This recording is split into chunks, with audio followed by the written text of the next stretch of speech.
ಎಲ್ಲರಿಗೂ ನಮಸ್ಕಾರ, welcome back to my channel Sonu special. ಇವತ್ತು ನಾನು ಗೋಬಿ 65 ಹೇಗೆ ಮಾಡೋದು ಅಂತ ಹೇಳಿ ತೋರಿಸ್ಕೊಡ್ತಾ ಇದ್ದೀನಿ. ಇದು ಈವ್ನಿಂಗ್ ಸ್ನ್ಯಾಕ್ಸ್ಗೂ ಚೆನ್ನಾಗಿರುತ್ತೆ ಅಥವಾ ಸೈಡ್ ಡಿಶ್ಶಾಗೂ ಕೂಡ ಚೆನ್ನಾಗಿರುತ್ತೆ, ತುಂಬಾ ಟೇಸ್ಟಿಯಾಗಿರುತ್ತೆ.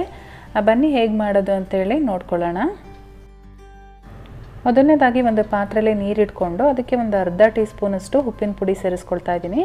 ನೀರು ಚೆನ್ನಾಗಿ ಕಾಯ್ದ ಮೇಲೆ ನಾನಿಲ್ಲಿ ಗೋಬಿನ ಸೇರಿಸ್ಕೊಳ್ತಾ ಇದ್ದೀನಿ. ನಾನಿಲ್ಲಿ ಒಂದು ಹೂಕೋಸು ತೊಗೊಂಡಿದ್ದೀನಿ, ಇದನ್ನು ನೀಟಾಗಿ ಬಿಡಿಸಿಟ್ಕೊಂಡಿದ್ದೆ. ಇವಾಗ ಒಂದು 5 ರಿಂದ 8 ನಿಮಿಷಗಳ ಕಾಲ ಇದನ್ನು ಕುದಿಸ್ಕೊಳ್ಳೋಣ. ನಮಗೆ ಇದಿಲ್ಲಿ ಸೆಮಿ ಬಾಯ್ಲ್ ಆಗಬೇಕು, ಅಲ್ಲಿವರೆಗೂ ನಾವು ಈ ರೀತಿ ಕುದಿಸ್ಕೊಳ್ಬೇಕಾಗತ್ತೆ.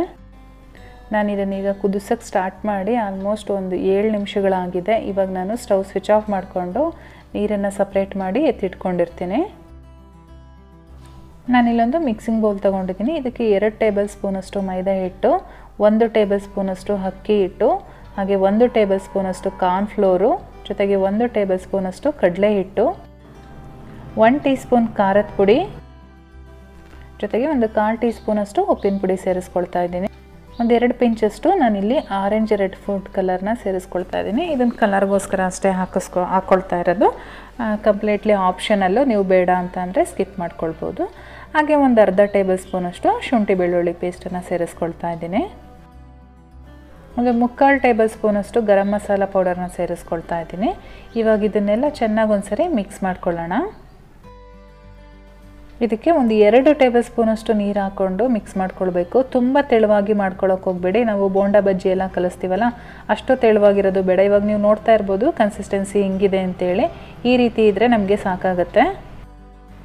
ಇವಾಗ ನಾವು ಸೆಮಿ ಬಾಯ್ಲ್ ಮಾಡಿ ಇಟ್ಕೊಂಡಿದ್ದೀವಲ್ಲ ಗೋಬಿ, ಅದನ್ನು ಇದರೊಳಗಡೆ ಸೇರಿಸ್ಕೊಳ್ಳೋಣ. ಇದನ್ನೆಲ್ಲ ಚೆನ್ನಾಗಿ ಮಿಕ್ಸ್ ಮಾಡ್ಕೊಳ್ಳೋಣ. ಎಲ್ಲ ಗೋಬಿಗೂ ಚೆನ್ನಾಗಿ ಕೋಟ್ ಆಗಬೇಕು, ಆ ರೀತಿಯಾಗಿ ನಾವು ಮಿಕ್ಸ್ ಮಾಡ್ಕೊಳ್ಬೇಕು. ಇವಾಗ ಇದು ರೆಡಿಯಾಗಿದೆ. ಇದನ್ನು ಇವಾಗ ಕಾಯ್ದಿರೋ ಎಣ್ಣೆಗೆ ನಾವು ಡೈರೆಕ್ಟಾಗಿ ಹಾಕ್ಕೊಳ್ಬೋದು. ನೋಡಿ, ಎಣ್ಣೆ ಕೂಡ ಚೆನ್ನಾಗಿ ಕಾಯ್ದಿದೆ. ಹಾಕಿದ ತಕ್ಷಣ ಮೇಲೆ ಬರಬೇಕು, ಹಾಗಿದ್ರೆ ಎಣ್ಣೆ ಚೆನ್ನಾಗಿ ಕಾಯ್ದಿದೆ ಅಂತೇಳಿ.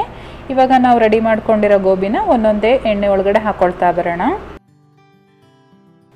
ಎಲ್ಲ ಗೋಬಿನೂ ಹಾಕ್ಕೊಂಡಾದ್ಮೇಲೆ ನಾವು ಒಂದು 8 ರಿಂದ 10 ನಿಮಿಷಗಳ ಕಾಲ ಫ್ರೈ ಮಾಡ್ಕೊಳ್ಬೇಕು, ಮೀಡಿಯಮ್ ಫ್ಲೇಮಲ್ಲಿ ಇಟ್ಕೊಂಡು. ನೋಡಿ, ಇವಾಗ ಕಂಪ್ಲೀಟಾಗಿ ಡೀಪ್ ಫ್ರೈ ಆಗಿದೆ ಇದು. ನಾನು ಇದನ್ನು ತೆಗೆದು ಒಂದು ಟಿಶ್ಯೂ ಪೇಪರ್ ಮೇಲೆ ಹಾಕ್ಕೊಳ್ತೀನಿ. ನಾವು ಮಾಮೂಲಿಯಾಗಿ ಗೋಬಿ ಮಂಚೂರಿಯನ್ ಎಲ್ಲ ಮಾಡ್ತಾನೆ ಇರ್ತೀವಿ. ಈ ರೀತಿ ನಾವು ಡಿಫ್ರೆಂಟಾಗಿ ಒಂದ್ಸಲ ಟ್ರೈ ಮಾಡಿದರೆ ತುಂಬಾ ಇಷ್ಟಪಡ್ತಾರೆ ಎಲ್ಲರೂ ಕೂಡ. ಟೇಸ್ಟು ತುಂಬಾ ಚೆನ್ನಾಗಿರುತ್ತೆ, ಒಂದ್ಸಲ ಟ್ರೈ ಮಾಡಿ. ಇದೇ ರೀತಿಯಾಗಿ ಇನ್ನು ಉಳಿದಿರೋ ಅಂಥ ಗೋಬಿನೂ ಕೂಡ ನೆಕ್ಸ್ಟ್ ಬ್ಯಾಚಲ್ಲಿ ನಾವು ಫ್ರೈ ಮಾಡ್ಕೊಳ್ಳೋಣ. ಈ ಬ್ಯಾಚನ್ನು ಫ್ರೈ ಮಾಡಿ ಸೇಮ್ ಟಿಶ್ಯೂ ಪೇಪರ್ ಮೇಲೆ ಹಾಕಿಟ್ಕೊಂಡಿರೋಣ.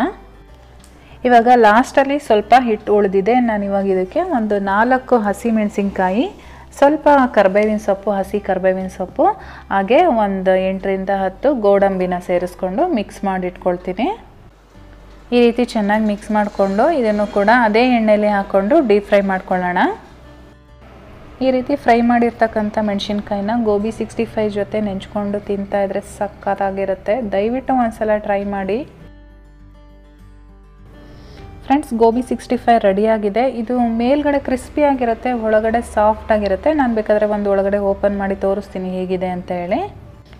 ರೆಸಿಪಿ ಇಷ್ಟ ಆಗಿದೆ ಅಂತ ತಿಳ್ಕೊತೀನಿ. ಇಷ್ಟ ಆಗಿದರೆ ಒಂದು ಲೈಕ್ ಮಾಡಿ, ಹಾಗೆ ಫ್ಯಾಮಿಲಿ ಫ್ರೆಂಡ್ಸ್ ಜೊತೆ ಶೇರ್ ಮಾಡಿ. ಜೊತೆಗೆ ಚಾನಲ್ನ ಇನ್ನೂ ಸಬ್ಸ್ಕ್ರೈಬ್ ಮಾಡ್ಕೊಂಡಿಲ್ಲ ಅಂದರೆ ಈ ಕೂಡಲೇ ಸಬ್ಸ್ಕ್ರೈಬ್ ಮಾಡ್ಕೊಳ್ಳಿ. ನಾನು ಮತ್ತೆ ಸಿಗ್ತೀನಿ ನಿಮಗೆ ಇನ್ನೊಂದು ಈಸಿ ರೆಸಿಪಿಯೊಂದಿಗೆ. ಅಲ್ಲಿವರೆಗೂ bye bye, take care, thank you for watching.